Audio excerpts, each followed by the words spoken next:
Welcome to the Chief Endurance Officer Podcast. I'm your host, Greg McDonough. Each week, we hear real time stories from athletes and CEOs on how to maximize performance through an endurance mindset. Let's get started. Well, welcome to the Chief Endurance Officer Podcast. I'm your host, Greg McDonough. Today's guest is a distinguished American long course triathlete known for an exceptional career. Has more than 50 podium finishes, more than 22 victories in major global events. He stands out as one of the sport's elite competitors. 2015, he finished Ironman Brazil in 7 hours, 55 minutes, and 56 seconds. Wow.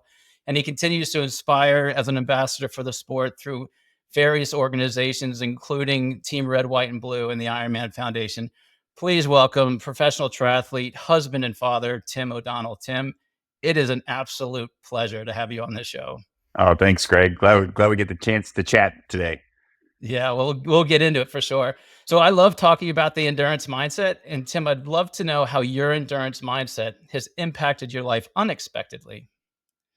Well, I'm going to take it back to, this is probably mid 2000s. I was at the Olympic Training Center and I was doing all the short course stuff. I had dreams of being on the Olympic team, and I was part of the, national development pipeline. And I was sitting with Andy Potts, and he was telling me that he just bought a house. And I'm thinking, what? Like this sport we're doing, this grueling swim bike run, it can be a career. And at that point in my life, I loved sports. I loved challenging myself. I was always a kid that was pushing himself hardest in the pool. And I had this realization like, oh, wow, this could actually be a career. So, my endurance mindset and my willingness to suffer brought me to that place, the Olympic Training Center. And then that opened my eyes that, hey, this could be not only a passion and a joy, but a career for you. And for a long time, it turns out. I just love those light bulb moments. How have you had similar light bulb moments, like across your career or through your family, like something that relates also similarly to that moment of like you weren't expecting to be going in X direction, but then 5 years later you look back and you say, of course that's the direction I'm supposed to go in. Yeah, I mean, obviously triathlon is a big part of that. And I mean, I look back to just training as a kid. I started swimming when I was 5, and I'm the youngest of 4. By far, I was the least talented kid in my family. And I'm not even exaggerating, Greg. Like, my brothers would always just beat me up in any sort of athletic competition. Even when I got bigger, they were still so much better than me. And I remember as a kid, and I'm probably like 12, and we did a set of 300s. It was like 12 300s in the pool. And I was always in the back of the lane. And by the end of the set, I'm in the front of the lane.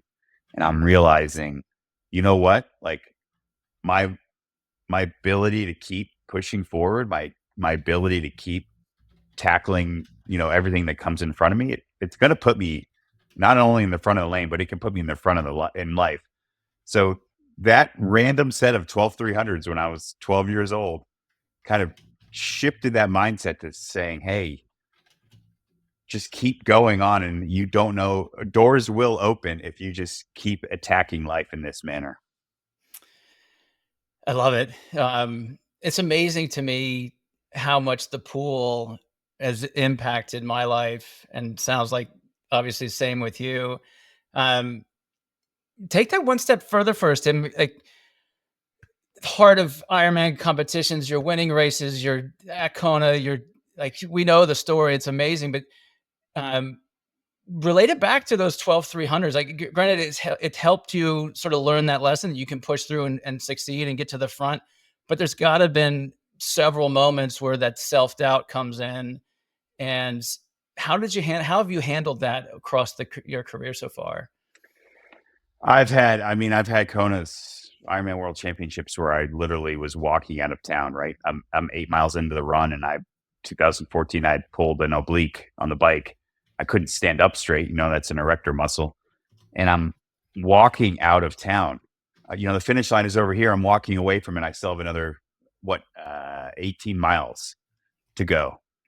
And it goes back to my first Ironman World Championship in 2011. I was in the greatest shape of my life. I was Ironman had this new ranking system. I was ranked number one. I'd only done one Ironman before in my life, but I knew how to read all the points. I knew how to play the system, and I ended up getting sick right before the race. You know, it was a horrible day. I pulled out. I pulled out of that first World Championship in 2011, and I said, "Never again. You're never going to pull out of a race again.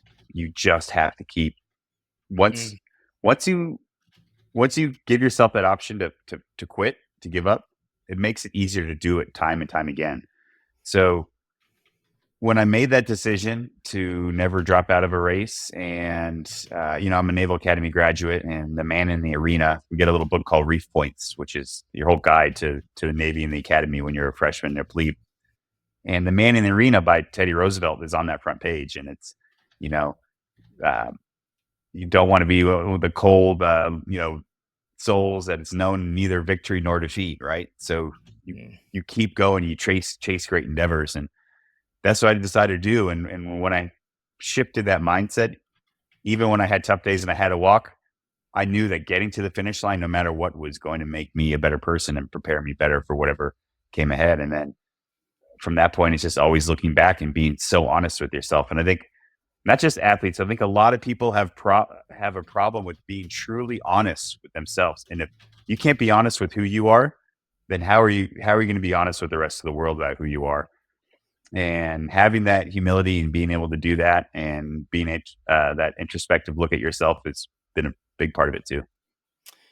It's so well said. I'd love for you to go a little bit deeper on be honest with yourself. Is there specific examples that come to mind for you that you said, I shouldn't be going to X or I should be going to Y, and you just kind of had that self reflection and it allowed you to pivot or make a change? Yeah, I mean, so when I first, my wife, Marinda Rini Carfrey, three-time Iron World Champion. If any of your listeners aren't familiar with her, she's a real champion in our family. Shame on you if you're not. um, I remember when she started racing Ironman before me, and she won her first world championship in 2010 before I was only doing half Ironmans. I wasn't racing Kona at that point. And 09, 2010, I was getting out of the Navy. I was trying to build a career. I was trying to get sponsors. I was trying to win races. And I became very short-sighted, right? Even going into 2011 when I did my first Ironman, I started chasing dollars and just trying to chase little recognitions. And, even if it's just, hey, trying to validate to myself that, hey, you are good at this and you deserve to be here. And I didn't really prepare myself while I was in great shape. And here's the thing, the years, my worst performances in Kona were the years I was in my best physical fitness. But because I was so fit, I neglected all the other things, and I really wasn't properly prepared to fight, particularly mentally, right?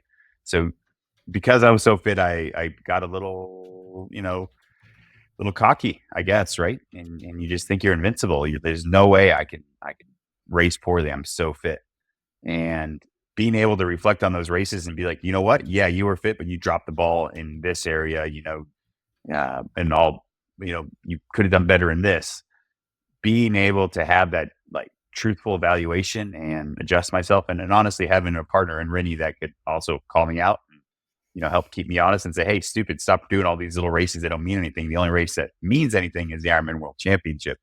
So there really was a shift in my career after 2011 to say, okay, and I'm not going to chase Ironman wins. I feel like my other contemporaries probably won a lot more non-Ironmans than me, but their performances in Kona may not have been as good because I just chose to really focus on that one thing.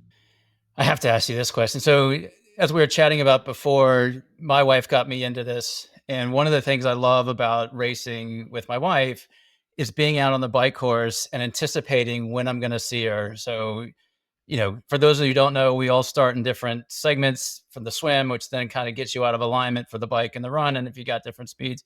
So again, like one of my favorite things is like, all right, where is Monique going to be when I'm at mile 25 Yeah, on the bike? And then if I don't see her, I start worrying.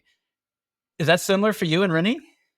100%. And that's one of the things we had to work through too. And it's funny that the years that we are both firing on all cylinders, we tend to be more focused on what we're doing and not so much worried about each other.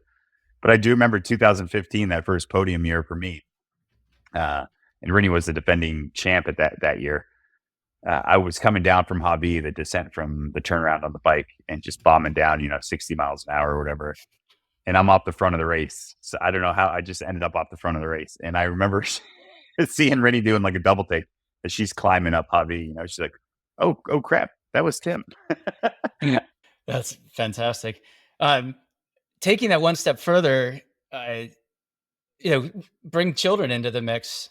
My children, Monique and I, our children, our two girls, think Ironman races are normal. In fact, we were just in Yeah. Copenhagen a few weeks ago, and while on the run course, they strategically found a spot where I could see them like 15 times and right by the finish. And so all I heard was, "You are an Ironman," for everybody else finishing ahead of me, and then seeing my family as I walked past them. Um, well, talk to us about how it is to have a family and be professional triathletes, and how do you make the balance work? It, we've been racing a long time, and I feel like your whys, we all have whys for everything we do, right? And I raced professionally for almost 20 years, basically, and my why had to change. If my why wasn't constantly evolving, then I don't think my performance would have evolved with it, and I would have been, left by the side of the road as the sport has grown. And when we had our daughter Isabel in 2017, there was a definite shift, and I had a poor year in Kona that year. Actually, Izzy was only 6 weeks old, so we come from being like, we get thrown in. We new parents. We don't have any family in Colorado. My family's out on the East Coast. Rennie's family's in Australia. So here we are, 6 weeks before the Ironman World Championship. I'm trying to get ready. We have this little baby. I end up having a poor race, but after that race, Rennie and I made a decision. Hey, we've done a lot of awesome stuff in this sport, and we actually didn't know, like, maybe that was going to be the end of our careers. Maybe we were going to transition in life. We really were unsure. And we just said, let's just have fun with it. Let's do a tour, like a world tour this year with our little daughter. And Talbot Cox, who runs a lot of social media for guys like Lionel Sanders and Gwen Jurgensen, he came on board, and we kind of started the whole YouTube show. And when we did that, it just made everything so amazing. We're like, how cool is this that the three of us as a family are now just going around the world, doing what we love, sharing it with each other. So the why really changed. It's like, this is now an experience for all of us, and we get to do these things with our baby. And that's we're so lucky that, we get this opportunity. And that was a big point for me, for gratitude really starting to come into the sport for me. It had always been a big part of Rennie's career, and especially working with her coach, Siri Lindley, who's very much about that. But it was 2018 where I had that shift of, really looking at where I was in life and how grateful I was to be there. Yeah, you made my skin tingle a little bit. Tim, I have to ask you the question: how did you and Rennie meet? I mean, obviously you're on the pro track together, but when did that magic start? So it was like the perfect storm, Greg. 2008, I got out of the Navy and I moved to Boulder, Colorado, and it was where everybody wanted to be. And I hadn't broken through an Ironman or 70.3 racing at that point. I was kind of coming over from short course in the Olympic racing. And I was at St. Anthony's Triathlon, and I met a mutual friend of Rennie's, our friend Mary, and I know Mary well. And Mary's like, Tim, when you get home after St. Croix, there's someone I want you to meet. I think you two are really going to hit it off. And of course, she was talking about Rennie. And so then I'm like, oh, that sounds great. And then, that day I fly to St. Croix from St. Petersburg, and I meet Rennie at 70.3 in St. Croix. And we kind of hit it off before the race, and then I ended up winning. That was my first big win. I broke Craig Alexander's course record, and Rennie balked and ended up in second place. So at the after party, I'm like, oh yeah, I kind of giving her a hard time because I had eaten this big brownie and before the race, and everybody's looking at me like, oh, you're crazy, you're eating that garbage. And I'm like, you should have had one of the brownies. You wouldn't have bonked. But so then she said to her friend Mary, she's like, oh, do you know this guy Tim O'Donnell? And she's like, oh wow, yep, this was meant to be. So from there we just kind of life built together from there. That's wonderful. So let's go back to that the 12 by 300. When did it become, I'm going to have a potential of Olympic trials, short course? Like, walk us through your progression from being 5 years old with four Yep. siblings to Ironman champion. It was a really slow progression, Greg. I mean, my swimming, I really started to become competitive maybe my freshman or sophomore year of high school, where I mean, we were swimming year round. I started swimming year round when I was 8, summer league when I was 5. And, my freshman year, I remember we won. We were living outside of Boston at the time, and our team won the boys state championship. And it was all about my brothers, like even I remember the banquet at our high school banquet, and they're like, "Oh, we couldn't have won states without the O'Donnell brothers, Thomas and Matthew." And I'm like, I wasn't there yet, but I loved training so much. I loved being out there. I loved testing myself. And then fast forward, I followed my older brother Thomas to the Naval Academy, and he Mm. literally gave me an order to try out for the tri team. And at that point, I was still swimming, and I'm just like, I'm not the best swimmer. Maybe I get to travel every once in a while. I'm on the cusp of like going to the championship meets. But then my end of my sophomore year, I had some breakout swim performances, and the coaches were really pumped. But at the same time, I went to Wildflower Triathlon, the collegiate championships, and I had a pretty. I had not trained well, and I ended up being the top guy in the Navy team. I'm like, maybe there's something here. Maybe this is where I should be. And that was a hard point because it's it's so much easier to chase what you know, right? So here Mm. here I'm at a point where I got to decide. It's a leap, right? It's a leap of faith.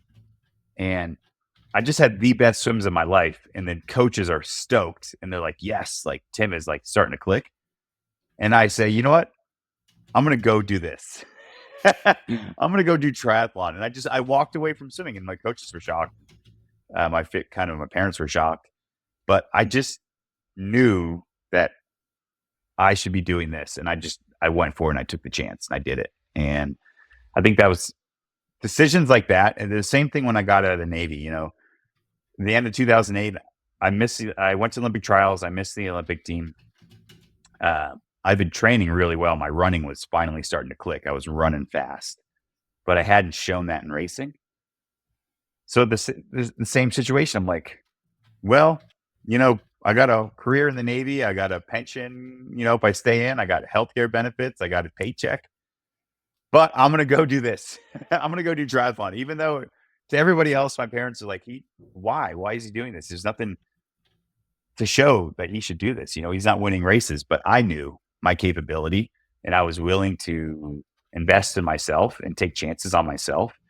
And it's hard to do when the people you love and you really trust, like your parents, are trying to, because they love you, want to protect you, or trying to put you onto the safe way, right? And you just got to take chances. And I feel like every time I did that, it paid off. And if it didn't pay off, I learned a big lesson, and then I had an honest evaluation with myself, and then it paid off later, right? Yeah, the humble pie comes in. It tastes great, doesn't it? Oh man, yeah, I've had huge, servings of that in my life. Of So, Naval Academy, military discipline. Thank you for your service. Um, course. it's an amazing. I've got a handful of friends that went through the Naval Academy, um, but I'd love to hear how the preparation at the Naval Academy helped you with your endurance racing and your training and that discipline. Like, talk to us about that discipline side of it. You know, I honestly feel like my family environment and who I developed or who I became through my family and great parenting and great older siblings led me to the academy and led me into the military. So I don't know if I wasn't a loose cannon that then went into the military and they shaped me up. Like, no, I was I was a pretty like on target kid, and it made sense for me to go into an environment like that because I knew I would thrive. I knew I'd love to be challenged. So I really think that's a big part of it. On top of that, you have to know what you want. You have to be when you're at an academy. Your time is so valuable and scheduling is so tight. Mm. You got to know what you want, and you have to make it happen. So for me to be able to train, and was just we had this really cool, awesome group of guys on the tri team there, and we all had this kind of same attitude. So it worked really well. We were able to feed off each other, but it really it made you get creative and figure out how you wanted to do what you loved. And then when you get to do it, it's that it's that much better, right? Like, the sacrifice it took to get you to pursue this passion in such a tough environment. And you don't take it for granted. You get out there and you just race your ass off, right? Because you know what you did to get there, and you're not going to waste any opportunity to see what you're made of. I love it. I love it. Um, Curious, Tim, how have you seen our sport change over the years, over your career, from like where it is today? Obviously, we made it through a pandemic, and then going back to 2000, 2015, like over these years of how, like, what has been some of the major shifts that you've seen? You know, I feel like my generation, we got a little stuck into following the old school ways. So, my generation was still very much influenced by, you know, even guys like Mark Allen, and then all the early 2000 guys, the guys like Tim DeBoom, who are just like, we're just going to tough it out. There's nothing fancy here. We're just going to train harder and try to like push our bodies harder. And I feel like my generation missed a little bit of the evolution we should have been pushing. But when you started getting the German guys, like Jan, Patrick, and then the Norwegians, Gustav and Christian, them and the teams around them are, in my opinion, the ones that really started to push it. And we all had to kind of get on board with that and evolve. And aerodynamics on the bike, a really big part of it. Running equipment, running shoes are huge. And then training techniques, but more so nutrition and how you incorporate nutrition and analyze nutrition into your training. How do you optimize your training because of that? I mean, we were still very much, like eating is cheating, training and stuff. There's a great, my coach and good friend, Julie Dibbins, went out on a 5-hour ride with Dave Scott. This is, years ago, not that long ago, and they both only had one bottle, right? And neither of them wanted to say, hey, let's stop. So they did this 5-hour ride in the heat of the summer in Colorado, up in the mountains. But either one of them was like, well, if Mark or Dave's thinking, if Julie stops, I'll stop and I'll refill. And Julie's like, well, if Dave's not going to stop, I'm not going to stop. But now it's like, okay, well, we got continuous glucose monitors on. We're keeping our blood glucose levels elevated right here. And we're racing long course distance events with fueling techniques from short course athletes.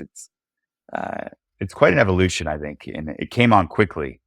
And I think the pandemic spurred it on too, because guys like myself we took our foot off the gas when the pandemic happened.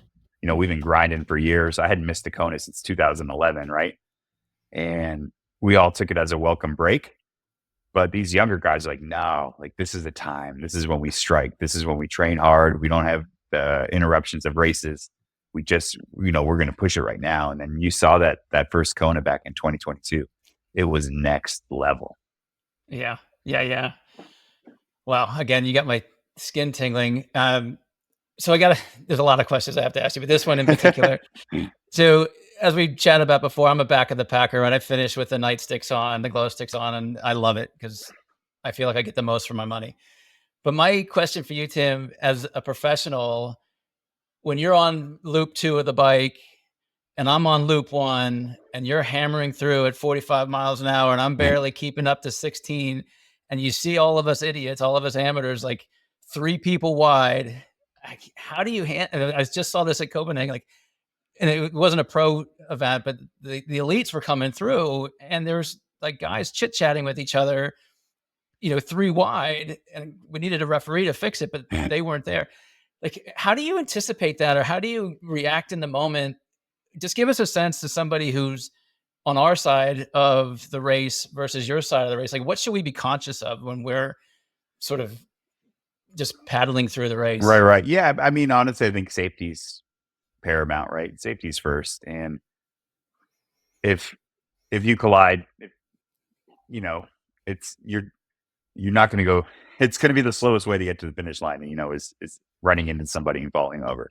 So I think you know you obviously got to be kind of cognizant and know that these guys, these pros are trying to put food on the table, right, so to speak, and this is Mm. their livelihood, and it really matters, and yeah, just to be conscious of that. But yeah, at the same time, from my perspective, I know that it is what it is, right? I can't control. I just have to safely navigate around, and I always yell "oi," oh "oi," like it's a Aussie influence in me. I'm "oi," so I'm like everybody knows "oi" just means something like okay, pay attention.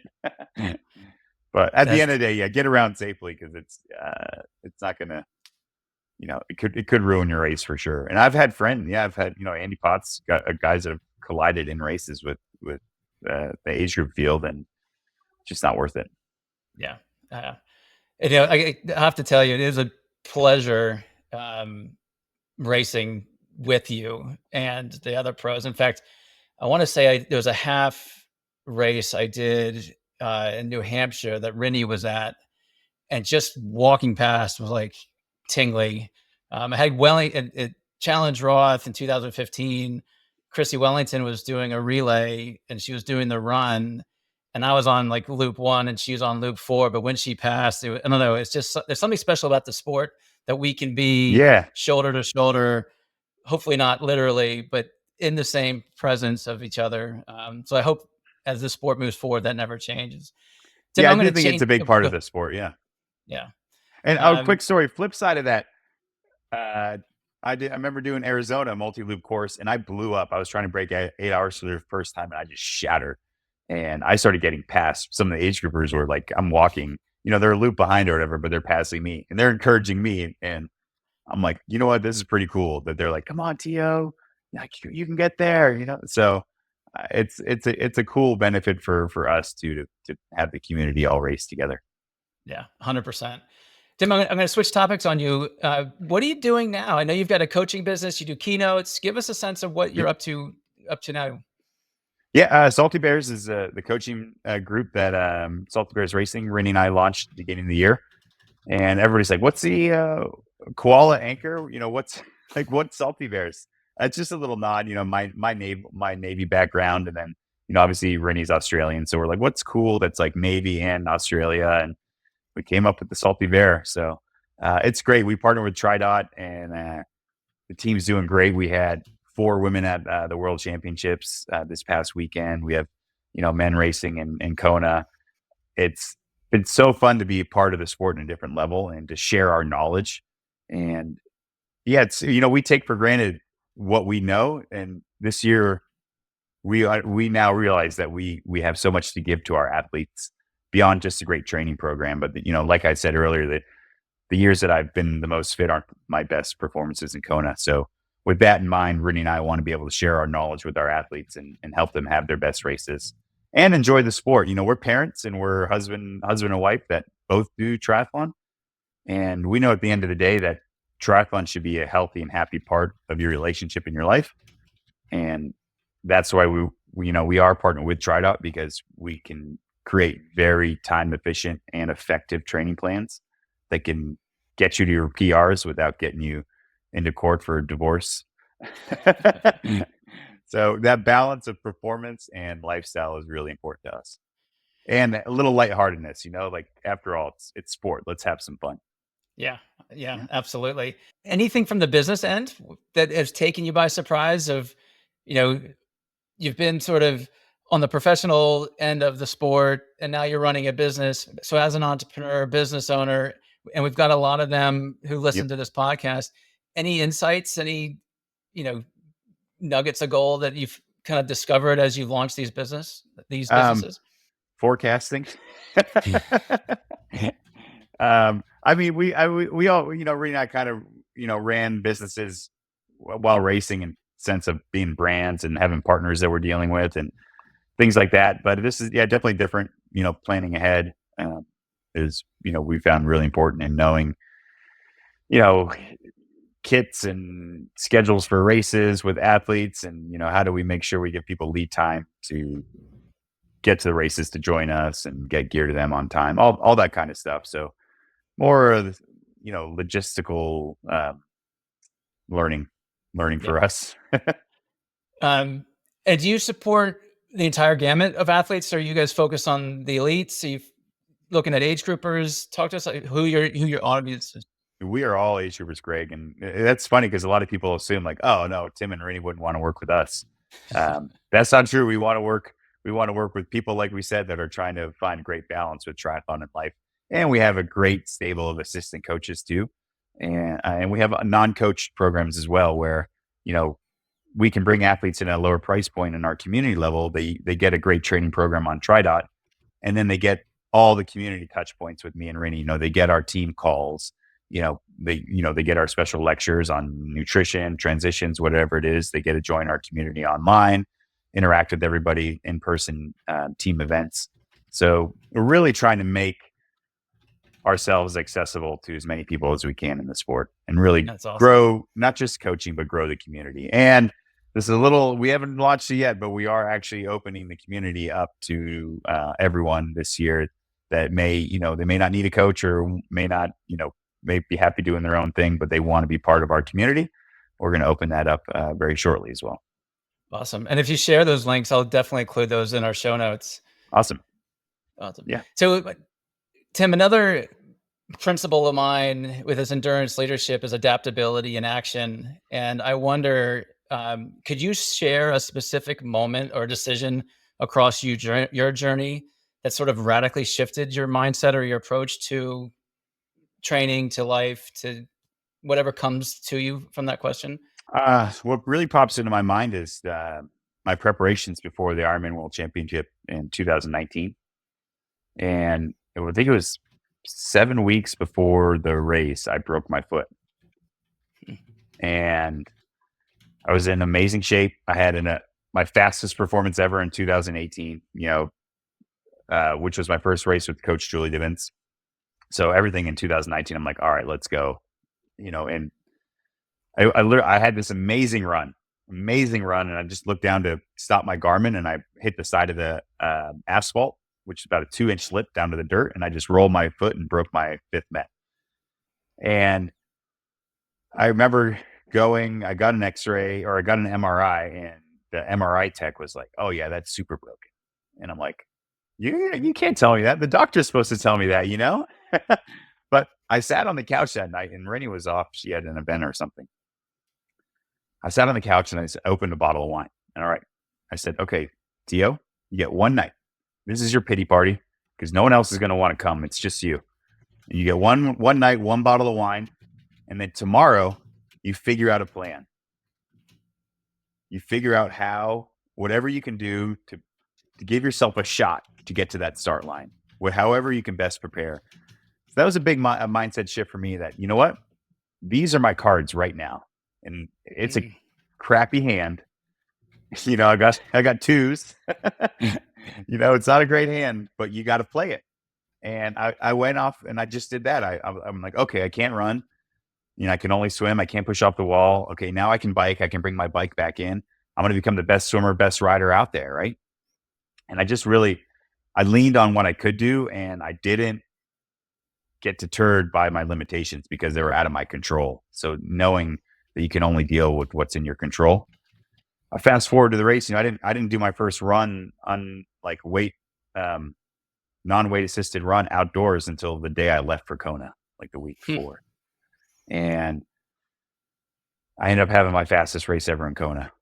Finished second, first American under 8 hours, and I had my fastest run split there ever. That's incredible. All because I just said, you know what?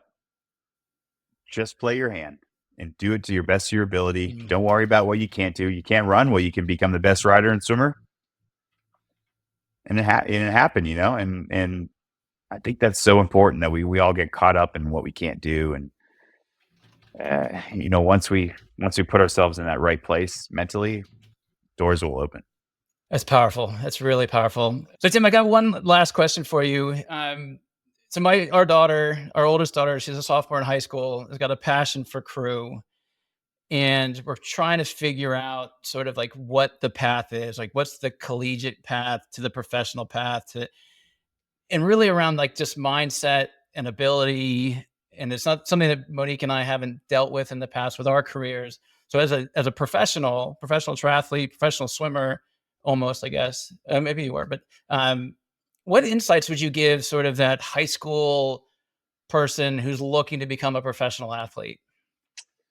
I think your priorities are really important and how you approach things. I sacrificed a lot.